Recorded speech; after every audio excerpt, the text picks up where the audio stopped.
말씀은 예레미야서 29장 11절로 13절 말씀 좀 보시겠습니다. 예레미야서 29장 11절로 13절 말씀인데요. 좀 앞에 이렇게 띄워줬는데요. 한번 같이 합독하도록 하겠습니다. 시작. 여호와의 말씀이라 너희를 향한 나의 생각을 내가 아나니 평안이요 재앙이 아니니라. 너희에게 미래와 희망을 주는 것이니라. 너희가 내게 부르짖으며 내게 와서 기도하면 내가 너희들의 기도를 들을 것이요 너희가 온 마음으로 나를 구하면 나를 찾을 것이요 나를 만나리라. 오늘 이 말씀을 이렇게 근거로 해서요, 하나님은 우리에게 소망을 주기를 원하신다라는 그 말씀을 좀 나누기를 원합니다. 오늘 그 예레미야가 살았던 시대에 그 나라가 곧 멸망하기 직전에 어떤 암울한 시대였던 것들을 우리가 좀 기억하죠. 그래서 나라는 벌써부터 여러 그 침공을 이렇게 당하고 1차, 2차, 이제 586년경에는 3차 침공을 당하면서 나라 자체가 이렇게 없어지기도 하는데, 그 전에도 벌써 수십 년 전부터 아수르의 침략이 있었고요.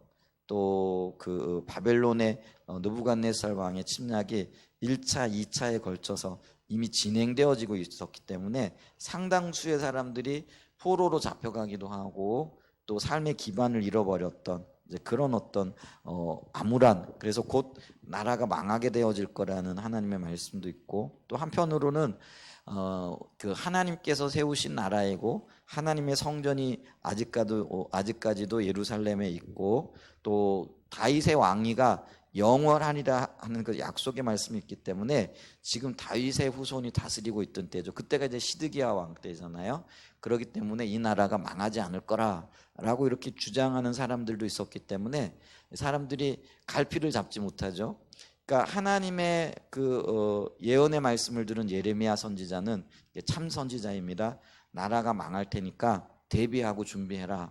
그리고 하나님의 뜻대로 살아야 된다. 그리고 포로로 잡혀갔을 그때에도 하나님이 상당 기간 동안을 그곳에 머물게 하실 거기 때문에 잘 살고 그 나라의 복을 위하여 기도하고 잘 적응하며 살아라, 이렇게 말씀을 이렇게 전하고 있는 반면에, 또 거짓 선지자들은 아니다, 절대로 우리는 망할 수 없다, 그러면서 백성들의 판단력을 굉장히 흐리게 하고 있었던 그런 시대인 것을 보죠. 그렇기 때문에 이 모든 것들의 원인이 결국은 영적으로 타락하고 또 하나님과의 관계가 멀어졌기 때문에 일어난 일이기도 하죠. 이런 시대에 하나님께서 예레미야를 통하여 말씀하시는 이 말씀이 오늘 본문의 말씀입니다. 예레미야가 하나님의 그 예언의 말씀을 듣고 전하는 말씀이죠. 그러면서 여호와의 말씀이니라, 그러면서 너희를 향한 나의 생각을 내가 아나니, 그러니까 하나님의 원래의 의도와 의중이, 그리고 하나님이 원래 원하셨던 하나님의 그 백성들을 향한 계획이라는 거죠. 근데 그 계획이 뭐라고요? 평안이라는 거죠. 하나님이 원래 의도하셨던 것은 평안이 아닌데, 근데 지금 재앙이 넘쳐나고 있다라는 거죠. 그 이유는 뭐냐면 아까도 말씀드렸지만은 이스라엘 백성들의 그런 그 우상 숭배와 온갖 죄악과 또 하나님을 떠난 그 관계로부터 멀어진 그런 것들이 원인이 되어졌고요. 이제 그런 것들이 징계가 되어지고 심판이 되어져서 그 백성들에게 지금 재앙이 임한 상태라는 거죠. 그러나 그럼에도 불구하고 하나님은 재앙 중에서도 그 백성들을 돌이키길 원하시고, 재앙 중에서도 그 백성들에게 복을 주셔서 회복시키기를 원하시는 것이 하나님의 의도와 의중이었어요. 그러면 여기에 굉장히 중요한 게 있는데, 이 재앙의 원인, 그 심판의 원인, 징계를 받을 수밖에 없었던 원인이 뭐냐면은 그들이 하나님을 떠났다라는 거죠. 그래서 이 원인이 만약에 개선되어지거나 제거되어지게 되어지면은요, 하나님의 원래 의도와 의중대로 돌아올 수 있다라는 거죠. 근데 이제 문제는 그 백성들이 그 자기들이 이런 징계와 재난을 받고 있는데도 불구하고 원인이 뭔지를 모른다라는 거죠. 아니, 그리고 원인이 하나님의 말씀으로 선포되었죠. 예레미야 선지자를 통해서 또 여러 명의 선지자들을 통해서 이 원인들이 선포되어졌어요. 근데 그 원인들이 선포되어졌음에도 불구하고 그들이 그거를 인정하지 않았다라는 것이죠. 이게 참 무서운 겁니다. 우리가요, 이렇게 컵에 신선한 물을 담기 위해서는요, 이전에 담겨져 있던 더러운 물들을 쏟아 버려야 됩니다. 그래야만이 새로운 물들이 담겨지고, 그리고 새로운 물이 부어져도 그게 혼합되어지지 않고 오염되어지지 않거든요. 그런데 원래 있던 더러운 것을 그대로 놔둔 상태에서 물을 담을 수도 없거니와 담아도 그 물이 혼탁해지고 더러워서 마실 수 없는 물이 되어지는 거잖아요. 근데 그 이스라엘 백성들의 마음에 뿌리 깊은 하나님을 향한 불신이 있는 거죠. 근데 이 불신을 깨끗하게 제거하고 청소해내야 돼요. 그러니까 차라리 그게 눈에 보이는 것이었으면 좋겠어요. 컵을 들여다보면 더러운 물이 담겨져 있으면 이게 더럽네, 이게 보여지잖아요. 그럼 쏟아버리는 거죠. 근데 사실은 우리의 마음도 이게요, 더러워질 수 있고 또 뭐라 그럴까요? 오염이 되어져 있는 상태일 수 있잖아요. 근데 그게 안 보이는 거죠. 그러니까 무엇인가가 담겨져 있으니까 그게 빈 것이 그것이 문제가 없다라고 생각을 하고 그것이 어떤 면에서는요 옳다라고 생각하는 그런 묘한 고집들이 그 백성들에게 있었던 것들을 이렇게 봅니다. 그래서 자기들이 신앙생활을 하는 것이 맞는 거다, 잘된 거다, 잘하고 있다라는 그런 생각을 하고 있었다라는 거죠. 그러니까 돌이키지 않는 거죠. 오늘날 참 심각한 우리가 열매들을 보고 있잖아요. 그러니까 한국 교회 안에서도 이미 하나님의 영광이 떠났어요. 그러니까 엘리 제사장 시대에 이스라엘에서 하나님의 영광이 떠나게 되어지니까 블레셋의 침략을 받게 되어지고 블레셋의 지배를 받게 되는데 이제 그 원인을 모르니까 그냥 그들은 하나님의 임재의 상징인 법궤만은 가지고 나가면은 전쟁에서 승리할 수 있을 거라 생각을 하고 법궤를 가지고 나가서 전쟁에 임했는데 그 법궤가 자기들이 전쟁의 승리를 위한 수단이 되어진 거죠. 그래가지고 오히려 법궤까지 빼앗기고 마는 거죠. 법궤를 빼앗겼다라는 거는요, 이스라엘에서 영광이 떠났다라는 그런 의미입니다. 왜냐하면 이 법궤가 하나님 영광을 임재를 상징하는 거잖아요. 근데 그게 블레셋에게 빼앗겼어요. 그랬더니 엘리 제사장의 그 며느리가 아기를 출산할 때가 되어져서 그 소식을 듣고 출산하는데 충격을 받아가지고 출산한 거잖아요. 아기가 날 때가 됐는데 충격스러운 일이 생기거나 그러면 애가 몸에 이상이 생기면서 나오죠. 근데 아기는 출산했는데 이 며느리는요 그냥 죽죠. 근데 죽으면서 하는 얘기가 뭐냐면은 하나님의 영광이 이스라엘에서 떠났다. 그래서 이 아들의 이름을 이가봇이라 지어라 이렇게 얘기를 했어요. 여러분 아들의 이름이 엘리 제사장의 손자의 이름이 이가봇이었어요. 근데 이가봇이라는 게 뭐예요? 하나님의 영광이 떠났다라는 그런 의미죠. 그러니까 보세요. 그 영적인 분별력이 가려지고 하나님의 의도하심이 정확하게 보여지지 않으면요 하나님이 여러 번의 징계와 또 경고와 심판을 이렇게 반복적으로 주시는데 그래도 돌이키지 않으면은요 어느 순간에 하나님이 임재를 거두어 버려요. 영광을 거두어 버리신다라는 거죠. 그게 오늘날 우리의 어떤 모습입니다. 한국 교회 안에요 하나님의 영광, 하나님의 임재로 인한 열매들이 지금 거의 사라졌어요. 그래서 우리는요 이걸 보면서요 지금 하나님이 우리를 떠나셨구나, 하나님의 영광의 임재가 없구나. 그러면 이게 원인이 뭐야? 이거를 살펴야 되거든요. 그래서 이 근본적인 원인은 우리의 죄악입니다. 그리고 우리가요 하나님을 가까이 하지 않는 거예요. 그게 근본적인 원인입니다. 그래서 우리가 하나님의 의도와 의중을 알고 하나님을 가까이 하고 친근히 하고 하나님의 뜻을 찾아야 할 절실한 때입니다. 그래서 우리가 기억해야 될 게 있는데 그게 뭐냐면은요 떠나신 하나님으로 하여금 우리에게 돌아오게 하시고 또 범죄한 우리들 때문에 하나님의 영광을 거두셨을 때 하나님이 다시 우리 가운데 영광으로 임하게 하시는 유일한 방법은 뭐냐면은요 우리 자신이 하나님께로 돌아가는 것이 되어져야 된다라는 거죠. 그래서 이 호세아 6장 1절에 보게 되어지면은요, 하나님께서 굉장히 중요한 말씀을 하고 계세요. 그 6장 1절 이전에 호세아 5장 15절 말씀에 보게 되어지면은요, 자, 이렇게 얘기해요. 그들이 그 죄를 뉘우치고 내 얼굴을 구하기까지 내가 내 곳으로 돌아가리라. 그들이 고난받을 때 나를 간절히 구하리라. 이렇게 얘기를 해요. 하나님께서는요, 영광을 거두시고 지금 하고 계신 일이 있는데, 그게 뭐냐면은 잠잠히 기다리고 계세요. 뭘 기다리고 계시느냐면은요, 그 백성들이 돌이켜 가지고요, 회개하고 하나님의 얼굴을 구하는 자리. 그러니까 그 원인이 뭘까 고민하고 고심하면서, 우리가 하나님을 떠났구나, 하나님의 얼굴을 구하여 돌이켜야 되는구나 하고, 이들이 이런 생각을 하고 이렇게 삶의 자세와 태도를 바꿀 때를 기다리고 계시다라는 거죠. 그러면서 6장 1절에, 원래요 성경은 장절 구분이 없어요. 여러분 그거 아시죠?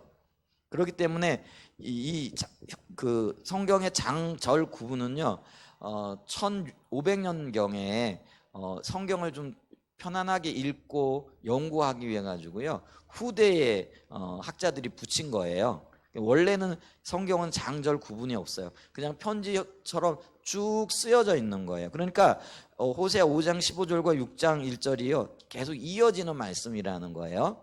근데 6장 1절에 뭐라고 얘기를 하고 있느냐면요, 오라 우리가 여호와께로 돌아가자, 이렇게 고백하고 이렇게 결심했다라는 거예요. 그 이유는 뭐냐면은 여호와께서 우리를 찢으셨어. 왜요? 우리를 갈기갈기 찢어 놓으셨어요. 왜냐하면 우리가 범죄했고 또 하나님을 떠나 있고 하나님과는 상관없는 삶을 지금 살아가고 있기 때문에 그렇다라는 거죠. 그러니까 이제 우리를 찢으셨는데, 그걸 보고 우리가 해야 할 일이 뭐라는 거예요? 여호와께로 돌아가자라는 거죠. 자, 그렇게 되어지면은 우리가 여호와께로 돌아가자. 여호와께서 우리를 찢으셨으나 도로 낫게 하실 것이요 우리를 치셨으나 싸매어 주실 것임이라. 여기에 소망이 있는 거예요. 지금 보세요. 예레미야 시대의 이스라엘 백성들이나 호세아 시대의 이스라엘 백성들은요, 지금요 하나님을 떠나 있는 상태이기 때문에 하나님의 영광의 임재를 거두어 버렸어요. 엘리 제사장의 시대에 이가봇, 하나님의 영광이 떠나 있음으로 인하여 그들이 블레셋의 압제와 온갖 치욕과 온갖 고통을 겪게 되어진 것이죠. 그런데 원래 하나님의 의도는 뭐였다고요? 그들을 떠나시는 게 아니라 그들과 함께 거하시고 또 그들에게 하나님의 생명을 주시고 그들의 보호자가 되셔서 하나님의 영광을 드러내기를 원하셨던 거죠. 그게 원래 하나님의 의도와 의중이었다라는 거죠. 그렇기 때문에 내 상태를 발견하고 내가 하나님께로 돌이킴으로 원래 의도하셨던 하나님의 그 뜻이 이루어지도록 우리는요, 지금 우리의 삶의 방향을 틀어야 할 절박하고 절실한 그런 어떤 결정의 순간에 와 있다라는 것이죠.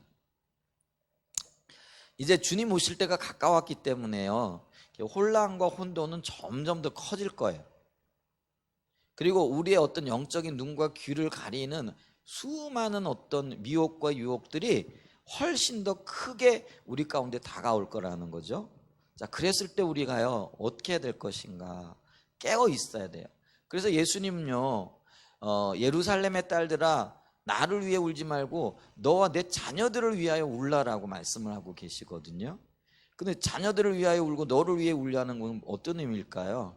영적으로 잠들지 않기를 위해 기도하고 깨어 있기를 위해 기도하라는 것이죠. 그래서 지금은 우리는요 정말 경각심을 가져야 되고요, 자다가도 깨어나야 할 텐데 점점 더 잠이 깊어지고 있는 안타까운 사실들을 보면서 우리는요 정말 깨어 있어야 됩니다. 깨어 있으면서 우리가 해야 할 일이 뭐냐면은 하나님께로 돌아가는 거예요. 이게 돌이키는 거예요. 이제 그렇게 되어질 때 아무리 말세가 되어지고 또 우리가 요한계시록에서 보듯이 하나님의 어떤 징계와 심판으로 인한 환란이 온다라고 할지라도요, 우리가 하나님 안에 거하면, 주님과 동행하면은요, 환란과 이런 혼란들이 아무런 영향력을 미치지 못합니다. 여러분 보세요. 풍랑 만난 배에 타고 있었던 그 예수님과 예수님의 제자들은요, 지금요 그 바다가 이렇게 풍랑이 너무나 크게 일어가지고요, 곧 배가 깨질 것 같고 배가 가라앉을 것 같은 큰 위기를 느끼잖아요. 그런데요, 예수님이 계신 그 배는요, 배 안에서는요, 아무런 그런 뭐라 그럴까요? 이런 환란이나 풍랑이라는 영향이 없어요. 예수님은 그곳에서 평안을 누리고 계신 거죠. 오히려 쉬고 계셨고 잠들어 계실 정도로 그 영향을 미치지 못했다라는 것들을 기억해야 합니다. 그래서 우리가 주님을 붙잡고 주님과 함께 하게 되어지면은요, 여러분 우리는 이제 이렇게 말세를 염려하고 걱정하시는 분들이 있어요. 왜냐하면 말세는 큰 환란이 있을 거고 또 큰 어려움이 있을 거라. 그리고 큰일 났다. 어떻게 그 환란과 고통을 견뎌내겠느냐? 여러분 걱정하지 마시기 바랍니다. 이 환란과 고통은요, 우리가 하나님과 함께하고 예수님과 함께하게 되어지면 그거 아무것도 아니에요. 그래서 제가 풍랑 만난 배 안에 있었던 제자들을 생각하시면 돼요. 근데 제자들은요, 주님이 계시기 때문에 이 배가 절대로 깨어지지 않을 거라는 거를 몰랐잖아요. 그러니까 처음에는 어떻게 해요? 막 불안해하고 두려워하고 염려해요. 우리처럼. 근데 주님이 함께하고 계시고 주님이 깨어나시면은 그 환란과 풍파들이 하나님 앞에서는, 주님 앞에서는 아무것도 아니라는 것, 그리고 주님과 함께하게 되어질 때 그게 보호가 되어진다라는 것들을 제자들이 알게 되어지잖아요. 놀라게 되어지잖아요. 그 순간에요, 그 모든 풍랑과 외부적인 환경까지도요, 순식간에 잠잠케 되어지는 역사가 그들에게만 있었던 것들을 우리가 기억해야 됩니다. 그래서 우리가 주님과 동행하는 자리, 주님과 함께하는 자리, 그래서 이 마지막 시대에 어떤 환난과 어떤 어려움이 있다라고 할지라도 우리가 주님께로 돌아오게 되어지면은요, 여러분 말세는요 오히려 우리에게는 기회가 되어지고요, 기대감이 되어지고요, 주님을 기대하는 거죠. 기쁨의 어떤 그런 시기가 되어질 거라는 거죠. 왜냐하면요, 이 말세에는 정말 주님이 일하시는 것이요, 우리 눈에 보일 정도로 선명하게 보여질 겁니다. 저는 그렇게 생각을 해요. 여러분, 그런 걸 보게 될 때 하나님의 역사, 하나님의 일하심이 이렇게 보여지고 이럴 때 하나님의 백성들에게는요, 이 기쁨이 있는 거예요. 이야, 주님이 일하고 계신. 오늘 우리가 성경 공부하면서 하나님이 하셨던 일들을 좀 나눴잖아요. 그리고 주님이 우리 가운데 행하고 계신 어떤 일들을 나눌 때 그런 거를 들을 때요, 가슴이요 쿵덕쿵덕하지 않나요? 아까 우리 김경숙 목사님 그 얘기를 하시더라고요. 어떤 이야기를 들었는데 막 가슴이 이렇게 막 뭐죠? 벌렁벌렁 한다 그래야 되나? 쿵덕쿵덕 뛴다 그래야 되나? 그게요, 왜냐하면 야, 주님이 이런 일을 하고 계시구나. 근데요, 이 마지막 때는요, 이 두 부류로 나뉠 거예요. 그러니까 영적으로 무지하고 깨어있지 못한 자들은요, 그 환난과 고통에 짓눌려 가지고요, 염려하고 근심하고 걱정하느라고요, 아무것도 못 봐요. 그런데 영적으로 깨어있는 사람들은요, 하나님과의 관계 가운데에서 주님이 지금 무엇을 하고 계신지, 주님이 지금 어떤 일을 하고 계시는지 그게 보여지고 들려지고 깨달아지는 그런 역사가 있을 거라는 거죠. 그래서 여러분 보세요. 아무리 환란이 오고 역경이 온다라고 할지라도 우리의 그 영적인 감각, 영적인 눈이 열려져서 하나님이 지금 이 시대에 무엇을 하고 계시고 어떤 일들을 이루고 계시고 어떤 열매들을 거두고 계신다, 이런 것이 막 보여지고 깨달아지면은요, 그게 신나는 일이 될 거라는 거예요.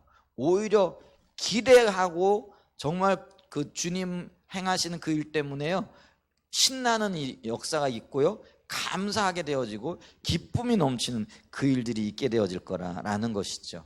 아멘. 안 믿겨지세요? 실제로 정말 그럴 거예요.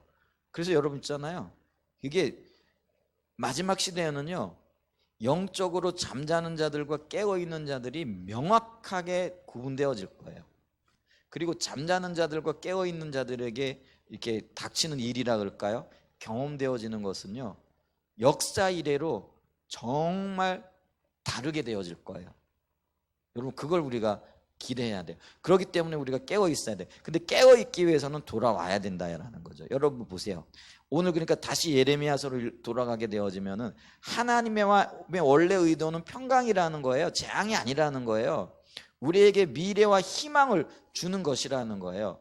그죠? 그런데 이 백성들이 지금 주님을 떠나 있기 때문에 재앙 가운데 있는 거예요. 근데 미래와 희망과 평안을 누리기 위해서는 어떻게 되느냐? 12절에 그게 이렇게 너희가 내게 부르짖으며 내게 와서 기도하면 내가 너희들의 기도를 들을 것이요. 13절에 너희가 온 마음으로 나를 구하면 나를 찾을 것이요 나를 만나리라.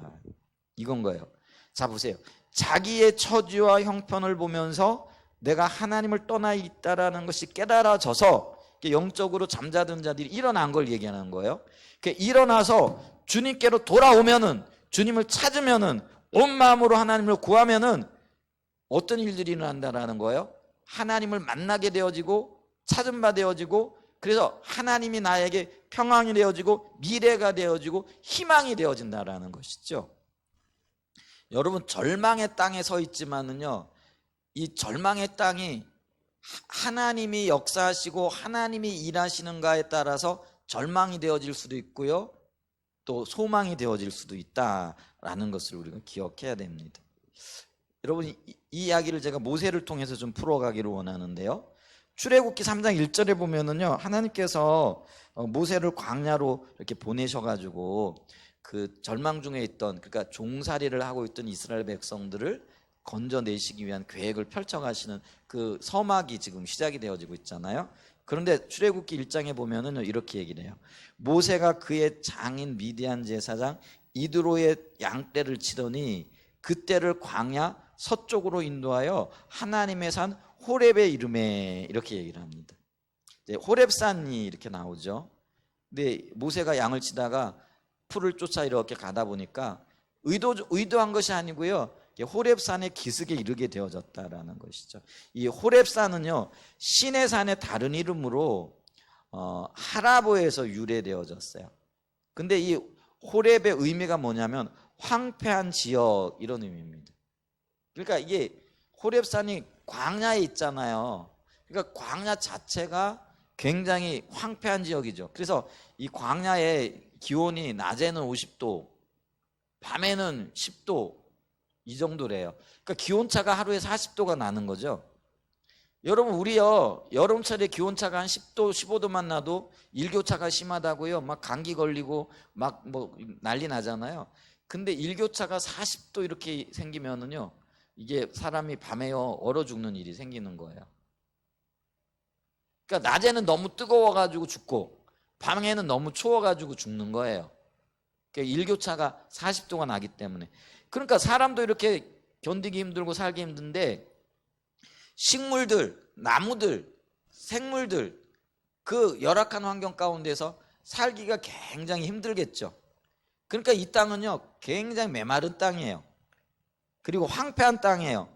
이게 황무지를 의미했다라는 거죠.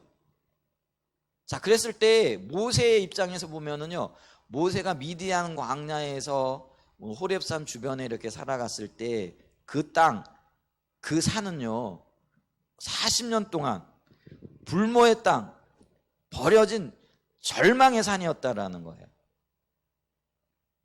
모세에게 있어서는요 어떠한 희망도 어떠한 소망도 찾아볼 수가 없었어요. 한때는 잘 나가는 애굽의 왕자였잖아요. 그런데 40에 자기 민족 사람을 위한다라는 그것 때문에 애굽 사람을 죽이고 그것이 들통이 나가지고 쫓겨나가지고요, 미디안 땅에서 지금 40년을 살고 있는데 그 40년이 되던 어느 해에 이렇게 양들을 몰고 가다가 호렙산에 이르게 되어졌는데, 근데 이 호렙산의 이름의 뜻 자체가 뭐냐면 황폐함, 이런 그 의미를 가지고 있다는 거죠. 그래서 황폐하고 버려진 땅, 불모지, 척박한 곳이라는 그런 의미가 있었다라는 거죠. 그랬을 때 모세는요 그날도 자기 자신을 이렇게 보면서 한때는 잘 나갔던 자신이지만 지난 40년 동안 버려져서 그의 삶에서 어떠한 희망도 어떠한 소망도 또 어떠한 내일의 어떤 그런 희망을 기약할 수 없는 그런 상태 가운데 있었을 거라는 것이죠. 그러니까 이 모세의 관점에서 보게 되어지면은 그 미디안 광야 호렙산 지역이 절망의 땅인 거죠. 그런데요,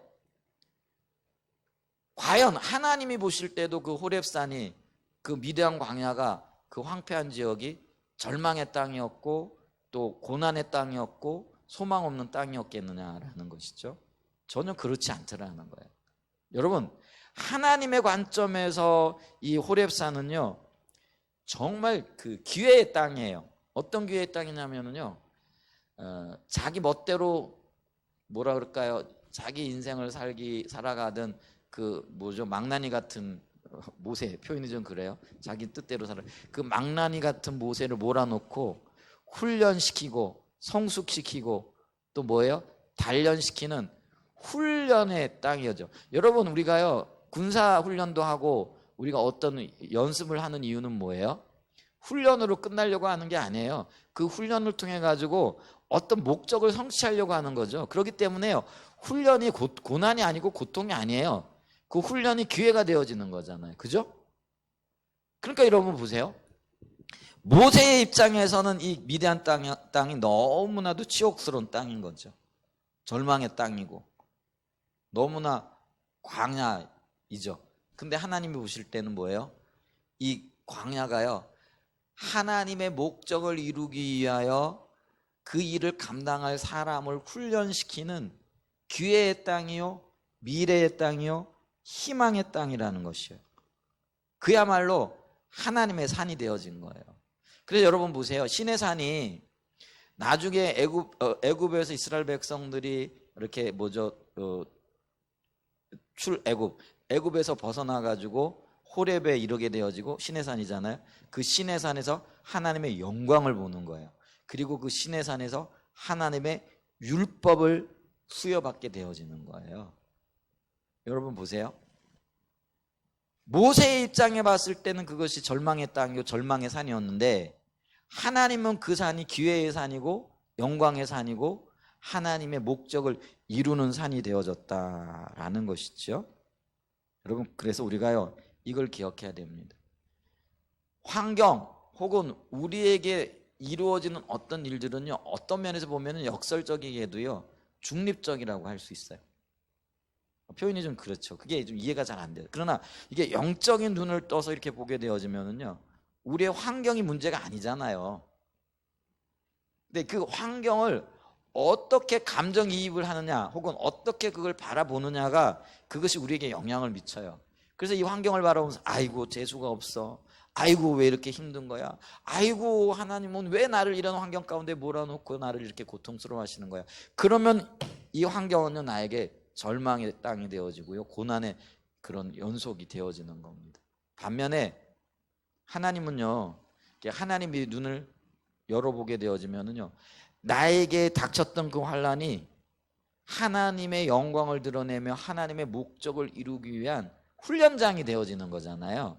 그러면은 우리의 눈을 떠서 그런 육적인 눈과 감겨진 그 잠자는 눈이 아니라 하나님의 관점에서 하나님의 눈을 보게 되어지면은요, 그 환경이 내게 희망이고 소망이고 그리고 기회가 되어진다라는 것이죠. 그러니까 호렙이 모세가 볼 때는 절망의 땅이지만 하나님의 눈으로 보게 되어지면 희망의 땅이었고 훈련의 장이었고 하나님의 뜻이 무럭무럭 이루어지고 자라가는 그런 순간이었다라는 것이죠. 아멘. 그래서 여러분 보세요. 이 모세가요, 출애굽기 3장 1절에서 장인 미디안 제사장 이드로의 양떼를 치더니 그 떼를 광야 서쪽으로 인도하여 하나님의 산 호렙에 이르렀어요. 근데 그곳이 기회의 땅이라는 것이 보여지는 게 그 다음에 보면은요, 그 가시떨기에 불이 붙었어요. 성령의 역사고 하나님의 역사잖아요. 근데 연기도 안 나. 여러분, 이게 뭐 태웠더니 연기 많이 나더라고요. 근데 가시떨기가 막 타는데도요, 연기도 안 나고요, 환하게 빛나는데 냄새도 안 나고 타는 그런 흔적도 없는데 영광의 불이 활활 타오르는 거예요. 여러분, 이곳이 하나님의 임재의 장소였고, 여러분 그 하나님의 영광이 불로 임하신 거예요. 하나님이 그곳에 임하셨고 하나님이 그곳에 좌정하셨고 하나님이 그곳에서 모세를 만나시는 거예요. 그래서 이제는요, 이 호렙이요, 하나님이 개입하시고 모세의 눈이 열려지고 모세의 눈을 하나님이 열어주시니까요, 더 이상 이 호렙이요, 절망의 산이 아니에요. 이 호렙에서 모세는요, 새로운 희망을 발견하게 되어지고 새로운 소명을 갖게 되어지는 엄청난 변화의 산이 되어졌다라는 것이에요. 아멘. 놀랄 만한 일이죠. 그래서 우리가요, 주님이 자다가 깰 때라 말씀하시는 게, 모세가요, 자기의 환경과 처지와 그리고 자기의 어떤 뭐 인생살이 40년 때문에 눌리고 눌려가지고요, 절망 중에, 뭐 그 인생이 다 그런 거지 뭐, 막 그랬을 것 같아, 그죠? 여러분 생각해 보세요. 한때는 애굽의 왕자로서 온갖 부귀영화와 온갖 권력과 권세들을 다 누리고 있었을 거잖아요. 근데 그런 사람이 가장 천한 그런 직업에, 뭐 직업이 천하고 뭔 건 없지만은, 그러니까 왕자 입장에서 보면 그렇다라는 거죠. 가장 험한 일을 하는, 여러분이 목동과 목자들은요, 밤잠을 못 자잖아요. 오늘날처럼 이제 뭐 이 가둬놓고 농장 목장 그게 아니에요. 이때 그 모세 시대에, 지금도 베두인들은 그렇죠. 양을 데리고 어디로 가는 거예요? 풀이 있는 곳을 찾아 나가는 거예요. 그러니까 집을 떠나 있는 거죠. 그럼 광야에서 그 낮에는 풀을 뜯어 먹이는데 밤이 문제예요. 여러분 광야에도요, 짐승들이 있을 수 있어요. 이리가 있을 수 있고요, 곰도 있을 수 있고요, 사자가 있을 수 있어요. 다윗이요, 자기가 양떼를 칠 때 곰을 만나고 사자를 만났다 이렇게 얘기를 하거든요. 그러니까 있잖아요, 자, 목자는요, 특별히 좋은 목자는요, 그 위기 가운데 양떼를 지켜내야 하는 게 좋은 목자잖아요. 선한 목자가 그런 거잖아요. 그러니까 모세는요, 밤에 잠도 제대로 자지 못하는 거예요. 이게 그러니까 오늘날 보면은요, 3D 업종인 거예요. 굉장히 힘들고 고단한 삶을 사는 거예요, 양떼를 친다라는 것이. 하루 마음 놓고 두 다리 뻗고요, 밤잠을 잘 수 없는 그런 상황인 거예요. 광야에 그 양들을 방치해 놓고 살 수 없잖아요. 밤새도록 지켜야 되는 거. 아니면 이리떼들이 와가지고요, 광야의 이리들이 얼마나 사납겠어요. 그러니까요, 어떤 입장에서 보면 모세는요, 참 최고의 절망과 최고의 자기의 어떤 인생의 그런 그 밑바닥까지 가 있는 거죠. 그러니까 그 땅이 절망의 땅일 수밖에 없는 거죠. 그런데 주님이 오시고요, 주님이 그를 만나 주시고요, 모세가 주님께로, 그래서 보세요, 하나님의 임재의 영광이 불꽃이 타오르니까요, 모세가 그 희한한 광경을 보고 이 일이 무슨 일인가 하고는요, 그 임재가 있는 곳으로 가잖아요. 그죠? 성경 보면 그렇게 얘기를 하고 있어요. 자, 이 일이 무슨 일인지 내가 알아보리라 하고 모세가 그 영광의 임재로 가는 거예요. 이게요, 절망의 어떤 그 눈을 뜨고요, 하나님을 찾는 그런 과정이라는 거예요. 주님을 만나는 순간이에요. 그러니까 주님을 만났더니 주님이 모세에게 네가 선 곳은 거룩한 땅이니 신을 벗어라 이렇게 말씀하시면서 모세에게 새로운 소망, 새로운 소명, 지금까지와는 다른 그런 하나님의 비전을 주시는 거예요. 그랬더니 이제는요, 이 모세의 삶이요, 광야의 목동으로 살다가 그냥 어떤 의미에서는 인생 별것 아니네 그러면서 이렇게 죽어가는 게 아니고요, 하나님의 비전을 품은 사람이 되어진 거예요. 그러니까 이 호렙이요, 새로운 생명의 산이요, 소명의 산이 되어진 거잖아요. 여러분, 우리가 호렙 같은 어떤 면에서는 광야 길을 걷고 있고 주변에 어떤 것들이 광야이고 어떤 소망과 어떤 희망이 보여지지 않는 그런 상황이라고 할지라도요, 여러분 절대로 낙심하거나 그러지 마시길 바랍니다. 그럼 우리가 해야 될 일이 뭐라고요? 눈을 떠야 되는 거예요. 그리고는요, 주님께로 돌이켜야 되는 거예요. 그러면 그 땅이요, 그 환경이요, 그 상황이요, 그 어려움이요 기회의 땅이 되어지는 거예요. 그리고 새로운 훈련의 어떤 역사가 있게 되어지고요, 새로운 소명과 비전이 성취되어지는 그런 땅이 되어지는 역사가 있게 되어질 줄 믿습니다. 아멘. 여러분, 내가 가장 강해지는 때가 언제인 줄 아세요? 잘 나가고 모든 것들이 잘 될 것처럼 자신이 충만하고 그럴 때인가요? 사실은 근데 그때가 가장 위험한 때예요. 그럼 우리가 가장 강해지는 때가 언제냐면요, 내가 가장 약하다고, 내가 할 수 있는 것이 아무것이 없다라고 느끼고 그것을 절실하게 깨닫는 순간이에요. 그래서 사도 바울도 이렇게 말씀하시잖아요. 내가 약할 그때가 강함이라. 아멘. 마찬가지예요. 우리가요, 약하고 내가 할 수 있는 것들이 아무것도 없고 이곳에서는 어떤 희망도 없다라고 그걸 스스로 인정하고 깨닫고, 그리고 그걸 가지고 주님 어떻게 하지요? 이렇게 그 마음 깊은 곳에서 뭐라 그럴까요? 그 마음 깊은 곳에서, 그 가슴 저 깊은 곳에서 올라오는, 여러분 그게 있어야 돼요. 여러분 그 배에서 흘러나오는 듯한 통곡을 해보신 적이 있으세요? 저는 인생을 살아가면서 이렇게 목회를 하면서 한 두어 번 그런 경우들이 있어요. 근데 그게요, 어떤 면에서는 가슴에 소리. 근데 그게요, 뭐 폼 잡고 앉아가지고 기도한다고 그런 어떤 것들이 일어나는 건 아니더라고요. 한 번은 제가 운전대 잡고 가다가 그런 경험을 하기도 했는데요. 근데 그게요, 가슴 밑바닥에 꼭 배에서 올라오는, 우리 주님이 배에서 생수의 강이 흘러넘치리 이렇게 하잖아요. 제가 그런 경험들을 이렇게 한 번 있는데요. 포항에 있을 때 제가 그런 경험들을 이렇게 한 적이 있어요.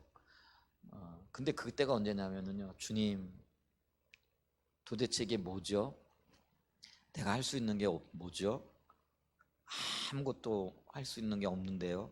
하고 싶어도 할 수 있는 게 없는데요.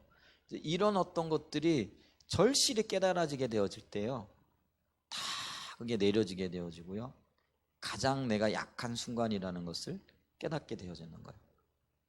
그러면서 주님이 오시더라고요.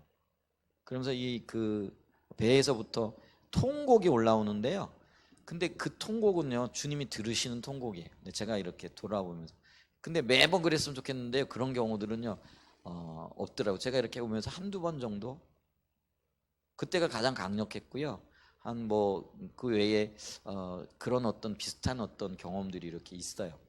근데 그게 뭐냐면요, 자신의 약함이 보여지고 하나님만을 바라본. 근데 그때는 하나님을 바라본다라는 느낌도 없어요. 하나님을 바라볼 힘도 없는 거죠. 근데 자기의 모습이 보여져요. 근데 거기에 하나님의 위로와 위안이 임하더라고요. 그러면서 정말 뜨거운 눈물이 이렇게 흘러내리는데, 이렇게 눈물이 뜨겁다 이렇게 하잖아요. 뜨거운 눈물이 이렇게 볼을 타고 내리는. 뭐 제가 그때요, 운전을 하고 있었기 때문에 뭐 그거 뭐 운전대 붙잡고 뭐 이렇게 뭐 할 수도 없었어요. 운전을 하고 가는데도요, 그 뜨거운 눈물이 이렇게 흘러내리면서요, 하나님 안에서 이렇게 주시는 평강을 누리겠더라고요. 그런 경험들을 이렇게 해보게 되어졌는데요. 여러분, 내가 가장 강해지는 순간이요, 내가 잘 나갈 때가 아니에요. 내가 잘 나가고 인생의 여러 가지 열매들이 맺혀지고 막 보여질 어떤 것들이, 그럴 때는요 오히려 더 겸손해져야 될 순간입니다. 그거 붙잡고 있다가는요 금방 교만해져요. 제가 그런 경험들을 많이 하잖아요. 그때가 진짜 약할 때예요. 교만할 때요. 하나님이 나를 버리실 때예요. 그때가. 그래서 여러분 그걸 기억하셔야 돼요. 하나님 나를 뭐 영원히 버리신다 이런 말이 아니에요. 그냥 내버려 두신다라 그런 의미죠. 그런데요, 내 약함을 인정하고 하나님의 도우심이 필요하고 정말 주님이 아니고는 안 됩니다라는 그런 절박한 순간이, 아마 제 생각에는요, 모세가 40년 동안 그런 생활을 했으니까요, 이제는 지치고 지쳐가지고 더 이상 내려갈 데가 없는 그런 마음의 상태까지 이르렀을 그때에 주님이 모세를 찾아오시지 않았는가. 그래서 모세가 가장 약하다고 느꼈을 그 순간에 하나님이 함께 하시고 하나님의 임재로 붙드시고 새로운 소망과 새로운 희망을 주시는 그런 땅이 되어졌다라는 것이죠. 그래서 이 절망의 땅 호렙이요, 하나님의 소명으로 충만하게 되어지면서 모세에게는요 잊을 수 없는 땅이 되어진 거예요. 그러면서 그 상징적인 의미의 땅일 뿐만 아니라요, 실질적으로 그 호렙이요 이스라엘 백성들과 모세에게는 큰 은혜의 산이었고 역사의 산이었고 하나님이 함께 하시는 산이 되어졌다라는 것이죠. 여러분, 이스라엘 백성들이 물이 없었을 때, 물이 없어가지고 원망하고 불평하는데요, 출애굽기 17장에 보면은요 호렙산의 반석에서 물이 터져 나와요. 그래서 이스라엘 백성 200만 명이 그 물로 목을 축이는 놀라운 역사가 있어요.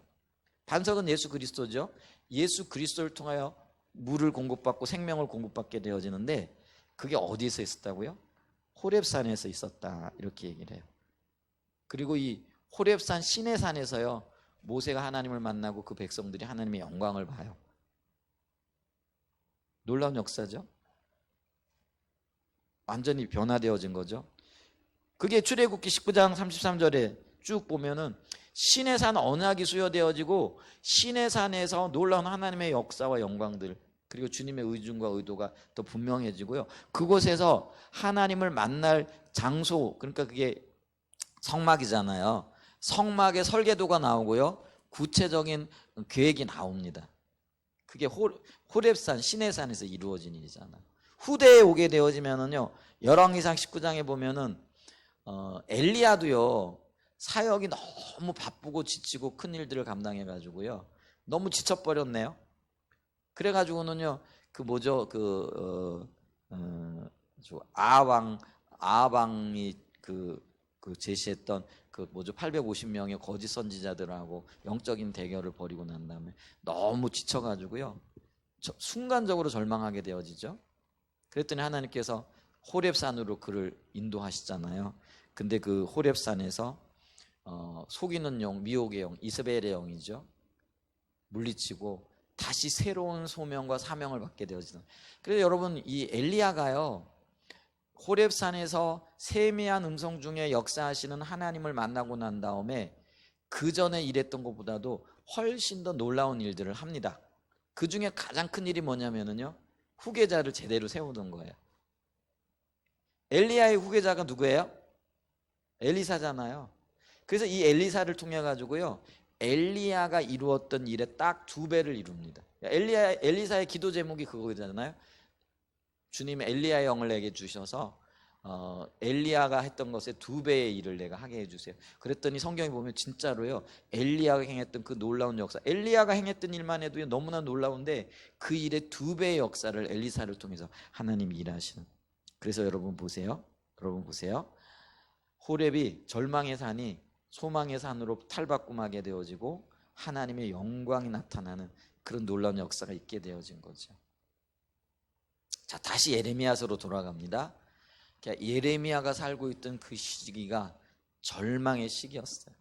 다시 현대로 넘어옵니다. 2020년대를 살아가고 있는 한국 교회가 지금 절망의 때를 맞이하고 있습니다. 교회에 소망이 있을까 싶을 정도의 혹독한 겨울이 찾아왔어요. 교회에 하나님이 일하고 계시다, 역사하고 계시다라는 이런 이야기들보다는요 어렵고 힘들고 고통스럽고 이런 이야기들만 지금 들려오고 있는 절망의 때입니다. 그런데 이 절망의 때가 하나님이 보실 때는요 하나님의 사람들 또 교회를 훈련시키고 하나님의 백성들을 주님께로 돌이키기 위한 절호의 기회가 되어지고 있다는 거죠. 자, 그래서 하나님께서 말씀하고 계십니다. 나를 찾아라. 그래서 예레미야서 말씀이 뭐예요? 내게 부르짖고 내게 기도하고 온 마음으로 나를 구하라, 나를 찾으라 라는 것이죠. 그게 이제 호세아 시대에 얘기하는 여호와께로 돌아가자, 우리가 여호와께로 돌아가자. 사무엘상 7장에 보면은요 미스바에 모여 있었던 그 이스라엘 백성들이 여러분 하나님의 영광이 떠나 있는 그 상태에서 이 사무엘과 이스라엘 백성들이 했던 일이 뭐예요? 전심으로 여호와를 찾아 돌아온 거예요. 그랬더니 하나님의 영광이 회복이 되어지고 그렇게 괴롭혔던 이스라엘 블레셋 사람들을 아주 그냥 코를 납작하게 해주면서 물리치게 되어지는 역사들이 있게 되어지는 거죠. 자, 다시 이제 현대로 넘어옵니다. 왔다 갔다 해서 죄송한데요. 자, 우리가 어떻게 해야 될까요? 절망의 소식을 들으면서 어떤 희망도 어떤 내일도 기약할 수 없는 것처럼 보여지는 이 현실 속에서 지금 우리가 해야 될 일이 뭘까요? 주님은 우리의 이 현실을 훈련의 장으로 쓰고 계십니다. 그래서 이 하나님의 마음, 하나님의 관점이 열리게 되어지면 절망하고 좌절하고 야 힘들다 이럴 게 아니라는 거예요. 그럼 오히려 어떻게 되는 거예요? 우리가 여호와께로 돌아가자, 여호와를 찾자, 하나님 앞에 부르짖어 기도하자, 하나님의 뜻이 무엇인가를 분별하자. 이제 우리가 자다가 깰 때이다 하고 이렇게 분연히 떨치고 일어나야 된다라는 거예요. 여러분, 우리가요 새로운 각오가 필요합니다. 새로운 결단이 필요합니다. 그래서 주님을 찾기로 결단하고 주님 앞에 부르짖기로 결단하고 주님 앞에 다시 우리의 삶을 돌이키기를 결단하여 설 수 있는 그런 은혜가 있기를 축복합니다. 호렙이 모세가 볼 때는 절망의 땅이었지만 하나님이 보실 때는 미래의 땅이요, 그 백성들을 애굽에서 건져내시려고 하나님의 사람을 훈련시키는 훈련의 땅이었습니다. 아멘. 똑같은 역사들이 있는데 우리가 어떻게 반응하느냐에 따라서 우리의 미래가 절망의 연속일 것인가, 새로운 희망으로 넘쳐흐르고 하나님이 역사하실 것인가, 이게 결정되어질 겁니다. 아멘. 주님 앞에서 자다가 깨어 일어날 수 있는 저와 한사랑 예전교회 모든 사랑하는 주의 자녀들 되시기를 예수님의 이름으로 간절히 축복하고 축원드립니다. 아멘.